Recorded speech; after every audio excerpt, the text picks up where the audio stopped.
আজকে আমাদের অটিমার হসপিটালে এই যে 4 নাম্বার বাবু হলো, 3টা ছেলে আর একটা মেয়ে। দেখতেই পাচ্ছেন কি পরিমাণ অ্যাক্টিভ। ওরা ময়মনসিংহ থেকে এসেছে।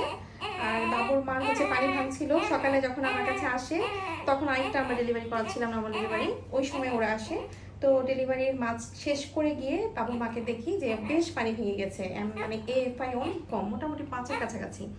পরে বললাম যে আমি একটু দেখি প্রোগ্রেস হয় কি না, একটু ট্রাই করে দেখি। এত দূর থেকে আসছেন কষ্ট করে, এত বিশ্বাস করে। তো ওনাদেরও আসলে অনেক ধৈর্য ছিল, একবারও বলে নাই যে আমাদের পানি ভাঙতেছে বা কিছু সামথিং।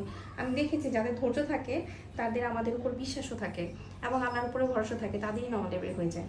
আর তারা এত কিছু বলেও না, ডাকাটা কেউ করে না। দেখা যায় যে আমরা, কারণ ওনারা জানে যে আমরা টাইমলি সবাই প্রেজেন্ট হয়ে যাবো, কারণ এটা আসলে টিম ওয়ার্ক, মানুষ বুঝে না।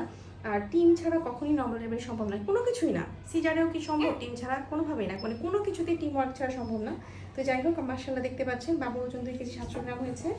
আসলে একটার পর একটা নর্মাল ডেলিভারি হচ্ছে, পানি ভাঙলেই যে সিজার না, এটা আমরা বারবার প্রুভ করে দিয়েছি। বাবুর কিন্তু সিঙ্গেল কর্ড, মানে একটা কর্ড পেঁচানো ছিল। কর্ড পেঁচানো আসলে প্রতিদিনই এত বেশি হয় যে এখন আর বলা হয় না যে কর্ড পেঁচানো থাকে। কর্ড পেঁচানো নর্মাল। এখন দেখা যায় যে নর্থ দেওয়া থাকলে বলি যে নর্থ দেওয়া ছিল। ঠিক আছে, আসলে একটার পর একটা অ্যাবনর্মাল বিভিন্ন কেস আসতেছে। যাই হোক, আলহামদুলিল্লাহ বাবু ভালো আছে। আর আপনারা যেখানে আছেন সেখান থেকে নর্মাল ডেলিভারির চেষ্টা করবেন, দেখবেন হয়ে যাবে।